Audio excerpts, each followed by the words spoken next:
Hello and welcome to SquiniCentral. So I am just out here this morning going back and forth between hot and cold, but I'm in the shade right now and I am covering my blueberry plants. So as you see, I have several that are producing. I covered one already. This is just a regular blueberry, high blueberry bush, something like that. And then down here, the one I covered already is actually lemonade, pink lemonade blueberry bush. So I don't know if you can see the little berries in there. And there was a bird flying on here the other day. And I was like, oh, time to cover the blueberries because they'll eat them before they turn blue. This one was a big producer last year, died back and is just growing, so it's not going to produce this year. These two are both producing. I'm going to cover this one on the end, leave that one open, and cover the one behind it as well. I'm just pulling out some weeds before I cover them. So I just pulled it over. It allows all the sunlight, all the water and rain to come in like normal. It just cinches around the bottom. It's got a little cinch right there. Fits perfectly over these wine barrel pots that I have them all in. And I'll leave them on there until all the blueberries are blue and we pick them, and then I'll uncover them again and they'll do their thing. I leave this one uncovered because I do want to leave some for the birds. The catbirds will come and eat them, and I have lots of catbirds that live over there in that tree bush area. So I leave them so that they have some. And I'm not covering those two over there, but I might cover that one in the back because that's my other pink blueberry bush, pink lemonade. I only have two, so it'll be the first year that it's fruiting, and I really want it, so we'll see. So this is what that's turned into. The bed of surprise. Lots of tomatoes, which I'm going to have to rip out because what I want to grow cannot get the light it needs. And no, the big squash-like things are not what I want to grow. I'm hoping my green globe artichoke is in there somewhere. So I'm going to rip out everything that's near. I'm using my hose to point. Anything that's near these plants, I'm ripping them all out. I'll leave some tomatoes on the edge. But everything else is going to have to come out. It is mostly tomato. No idea what kind. No idea if it was something I planted or it came from my mom giving me her compost, because she does that a lot. I was actually just over here watering my winter squash row. I'm going to give them a little fertilizer in a minute. And everything over here is looking good. I'm still working on the trellising up. This one is the only one with actual fruit on it right now. So I'm actually going to cut all the bottom leaves below that fruit and trellis it up. I have to go get my little tool over here. They're doing well. These are the patty pan squash. I think that's what they are. They seem to have much thicker, stronger stalks, and they are going with that. Or they're a bush variety, and I just don't remember. And that's why they look like that. But yeah, this is what I do. I'm not a wild gardener, but sometimes I get wild. Everything else I'll water later. I still have to trellis up this squash over here. So some of the squash is trellised, some of it's not. But it's funny because you see these guys right here? They look like they're standing up on their own, so they might be bush as well. I don't remember. I have to look on my, oh, there's another fruit right there. I have to look and see what exactly I planted over here. Like, I don't remember which variety. I think this is Romanesca, I want to say, but that might be too. I don't know. I thought this was patty pan, but it looks like a Romanesca. The weight is not powdery mildew. It is the way these squash grow. And amongst these squash, there are some pepper plants and herbs. Oh, the basil's looking better. That's good. And a raspberry that I'm going to have to get out of there. The eggplant, I just threw my extra eggplant in here the other day. They look like they're finally taking off a little bit right there. These tomatoes I have not trimmed at all, and I need to do that. So that'll be this evening because it's already a little too warm out here. But I actually was coming in here to check my garlic. I have some elephant garlic, that one right there, that I need to cut the tops off. This one right here, those three back there, and then I also need to look through here and look for my curled over garlic. Once it curls, that is when you cut off the scapes. And then I guess I gotta make some plans from some garlic butter. Yep, there's a whole bunch of them, so I'm going to cut those off, and then as the bottoms die down or die off, they'll all get brown, and then I'll get to pull them. So that'll be in like another 2 weeks or so. These guys, sorry, you're looking through the thing.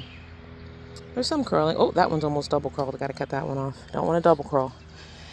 So yeah, we're gonna be cutting a lot of these. Some of these, you know, they need a couple more days. Maybe Saturday. Maybe tomorrow's Saturday. Today's Friday, so tomorrow's Saturday. So maybe next Monday they'll be ready to cut off.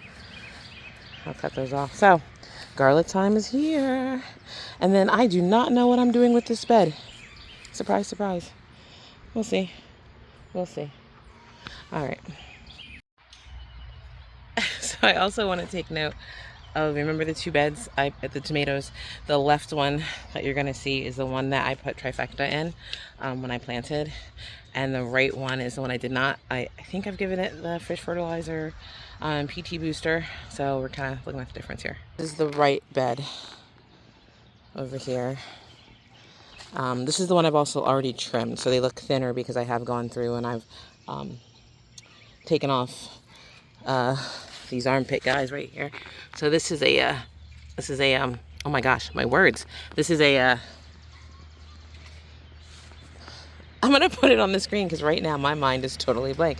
It'll come to me in a minute. But this will create a whole nother plant if I plant it somewhere. And I actually think I need to make sure I have tomatoes on my deck so that the groundhogs go for that and not break into my garden, because they literally can break into that door right there. But these armpit ones are the, you know, I put it on the screen. So I haven't done that over here. I have not gone ahead and cut all these down, or not cut them down, but, you know, prune them and taken all the extra sprouts off. So I'm going to have to do that.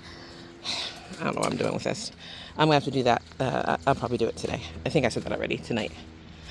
But over here in the chill of the hardy kiwi tree, which, yep, still haven't figured out what to do with this side of it.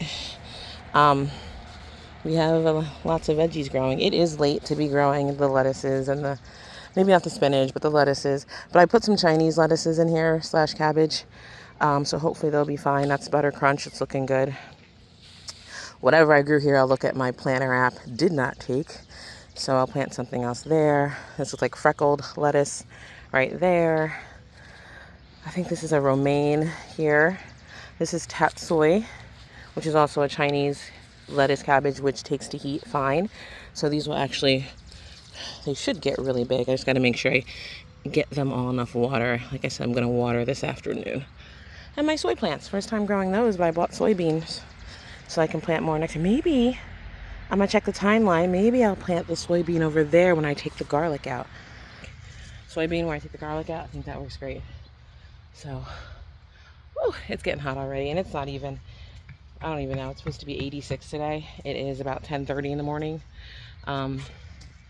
So it's not even near high noon. I was supposed to be out here earlier. I was out here earlier, but I had some other things to do. So I'm gonna make sure my cucumbers get a little fertilizer over here. I think I'm gonna throw some trifecta. Let me show you. I think I'm gonna throw the trifecta on these right here. These cucumber plants are growing. They're just growing slow. I'm gonna give them a little help. And I'm also gonna put some trifecta. I might throw it in this bed, this whole bed.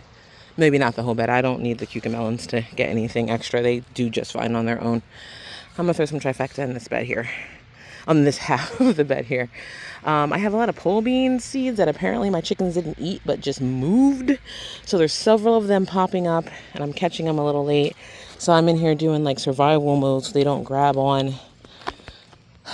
So they don't grab onto my tomato like this. See, look at this guy. Goodness, let go. Ugh. So I've been trying to catch them. Maybe I'll put that red stand in here. But I've been trying to catch them and wrap them around the poles that were supposed to be for the tomato plants, so they don't grab onto my tomatoes. I think the tomatoes are fine. If they're not, I have little green stakes I can use right next to them. But yeah, lots of pole beans growing out here. Mostly the purple pole beans, it looks like, that were moved about.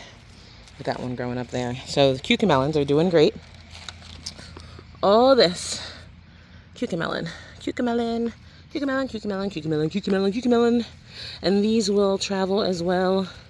So they'll go over to that pole and they'll start climbing up. You can see right there they're grabbing. They have the teeniest, tiniest tendrils on them, but they do their thing. And literally by the end of the summer, they will go all the way up, over, and I think last year they got to about here, which is not all the way down there. And I have cucumbers down here. So the cucumbers will probably go up to like there, and that way they can share the trellis. And I'll just pick them as they hang. They're little grabby fruits like the other ones. I don't know if I should maybe I throw some trifecta in for these guys too. They look okay. I'm not sure what that is. I'm not great at identifying all the issues, but let me do that. Put some, I'll give them some trifecta as well. Pulling out these maple leaves that want to grow. So, and moonflowers. Oh my God, gorgeous as I don't know what, but invasive. And these are actually wild moonflowers that I keep pulling. I didn't plant any. So this side of potatoes, for whatever reason, are a lot smaller and foliage than the other side. Again, I'll have to go back and look. I'll pop it on the screen, whatever kind they are. I'm almost positive these are Yukons. There's red, I think, in the middle. I feel like these are russets, which, I don't know, it's a little concerning.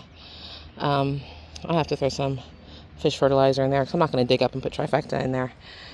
Give them a little bit of fertilizer, help them out right now in this leafing stage. I do not mound up. I cover with straw and I leave it be. This bed is about 10 inches deep, so they can go down. If I see any that are coming up, I will then throw straw or dirt on top to make sure they're not in the sun. So potatoes, as they grow exposed to the sun, become what you call poisonous. I don't think they kill you, they just make you very sick. And I don't think anyone really wants to voluntarily get very sick.